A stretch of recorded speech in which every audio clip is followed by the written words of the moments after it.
Well surprise to absolutely no one, ये movie अच्छी नहीं है। अच्छी तो छोड़ो, ठीक ठाक भी नहीं है। मतलब कितनी ही कम एक्सपेक्टेशन रखने के बाद भी कोई मूवी आपको कैसे डिसअपॉइंट कर सकती है। तो आओ बताता हूँ कैसे कर सकती है। तो मूवी की शुरुआत एक एआई जनरेटेड सीक्वेंस से होती है, जो आजकल कुछ ज़्यादा ही कॉमन होता जा रहा है।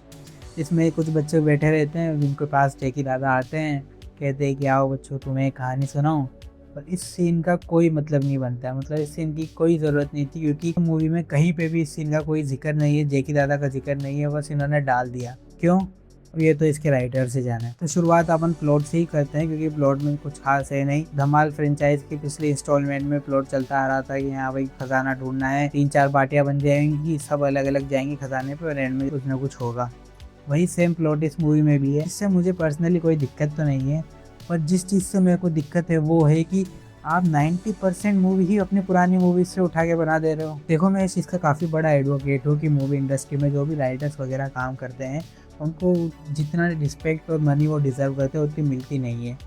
लेकिन इस मूवी के जो राइटर हैं, उनको तो ज़ीरो मनी मिलना चाहिए भाई, क्योंकि मनी मिलता है काम करने से, और काम इन्होंने कुछ करा ही नहीं है इस मूवी में। Literally they did nothing new, nothing. ये वही सीन्स उठाते हैं जो आज से मे भी 15 साल पुरानी मूवीज़ में काम कर गए थे। वही कोई कहीं पे भी लटक जा रहा है, किसी के पिछवाड़े में कुछ भी घुस जा रहा है, वही फेट शेमिंग वाले जो कुल मिला के वही चीज़ें जो हमने हज़ारों बार सैकड़ों मूवीज़ के अंदर देख रखी है, और इस चीज़ को भी ये मूवी ढंग से नहीं कर पाती।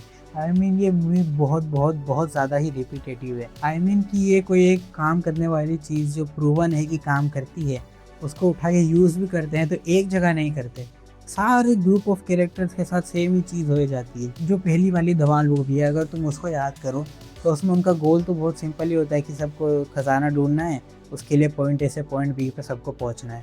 लेकिन सबके रास्ते अलग अलग होते हैं, सबके इनकाउंटर्स अलग होते हैं, सबके एक्सपीरियंसेस अलग होते हैं, जिस वजह से जो सिनेरियोज बनते हैं वो भी सबके साथ अलग अलग बनते हैं। जिस वजह से जो कॉमेडी होती है वो रिपीटेटिव नहीं लगती।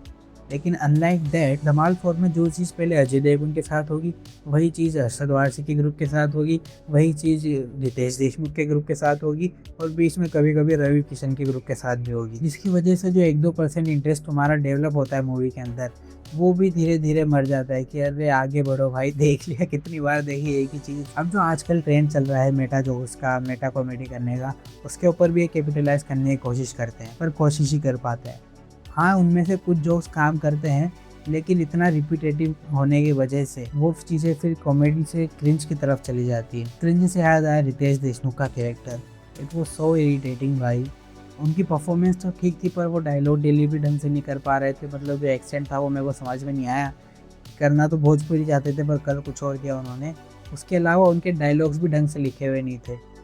इतने घटिया डायलॉग्स, इतने घटिया डायलॉग्स, ऊपर से उनकी जो वाइफ का कैरेक्टर है उसका कोई रोल नहीं है सिवाय फेट शेम होने के लिए। रितेश देशमुख और उनकी वाइफ का जो ग्रुप है, इनका मकसद बस फेट जोक्स मारना ही है पूरी मूवी में। ये इसके अलावा कुछ नहीं करते हैं, जो मे भी शायद कुछ लोगों को फ़नी लग सके, लेकिन उसको भी वही बात होती है कि रिपीटेटिव इतना कर देते हैं कि आई डोंट थिंक किसी को भी वो एंड तक जाते जाते फ़नी लगेगा। अरशद वारसी और संजय मिश्रा, ये 2 कैरेक्टर्स थे जिन्होंने मेरे लिए पर्सनली इस मूवी को कैरी करा है। उसके अलावा मे भी रवि किशन, जावेद जोफ्री और जो एनिमल में थे, उनकी परफॉर्मेंस भी सही थी। उसके अलावा बाकी कैरेक्टर से ऐसा ही लग रहा था जैसे दिहाड़ी करने आए हो कि यहाँ पैसे लो और घर जाओ। और पैसे की बात कर ही रहे हैं तो इस मूवी के एड इंटीग्रेशन भाई, इतने एड्स भर रखे इस मूवी के अंदर जितने मैंने शायद ही किसी मूवी में आज तक देखे हो। और ऐसा भी नहीं है कि इन्होंने इन एड्स को सटल रखने की कोशिश करी हो। ऐसा नहीं है कि कहीं तुम कैरेक्टर्स जा रहे हैं और बैकग्राउंड में कहीं पोस्टर दिखा दिया, या फिर किसी सीन में कहीं साइड में डब्बा रखा दिखा दिया। नहीं, एक 3-4 मिनट का सीन आता है जिसमें 2 कैरेक्टर अजय देवगन से बात कर रहे हैं, और उसमें वो दोनों बच्चे भाई ऐसे ऐसे ऐसे नमकीन के पैकेट लेके बैठे हुए हैं, और फिर किसी सीन में ईशा गुप्ता का कैरेक्टर स्नैक्स की टोकरी लेके आती है और न्यू ला के अजय देवगन को देती है। अरे यार, how blatant do you want to be भाई। कॉमेडी की बात करें तो कह सकते हो अगर मूवी में 10 मोमेंट्स है जोक्स के, तो उसमें से 2 या 3 बार मुझे हंसी आई जेन्युइनली। लेकिन इसके अलावा मोस्ट ऑफ द मूवी में मैं बस मूवी के ख़त्म होने का इंतज़ार कर रहा था। कुछ लोग थे मेरे थिएटर में जिनको जेन्युइनली हंसी आ रही थी।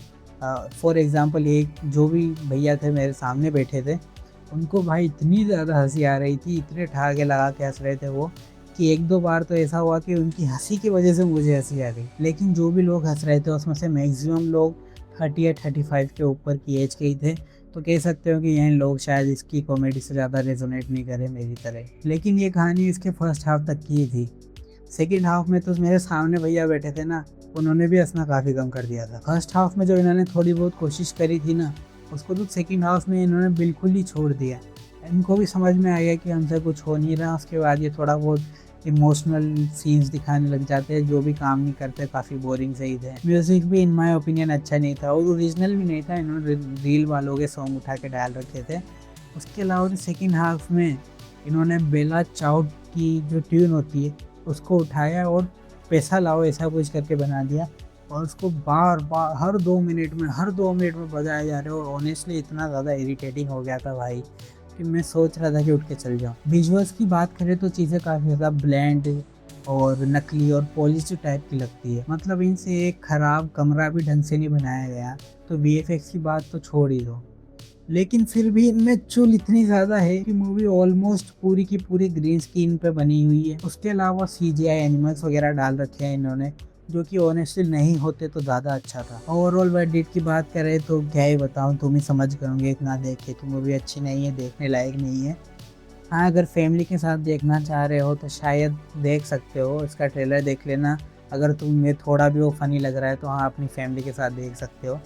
इसके अलावा अगर बच्चों को दिखाने ले जा रहे हो तो आई थिंक रहने दो, इससे बढ़िया तो स्पाइडरमैन आ रही है थोड़े दिनों में, वही दिखा लेना। बस यही था रिव्यू। अगर पसंद आया तो लाइक से सब्सक्राइब कर देना। उसके अलावा एक अच्छी कॉमेडी सीरीज़ देखना चाहते हो जिसमें काफ़ी अच्छा हॉरर एलिमेंट भी हो तो इस वीडियो को मिस मत करना। एंड या दैट्स इट।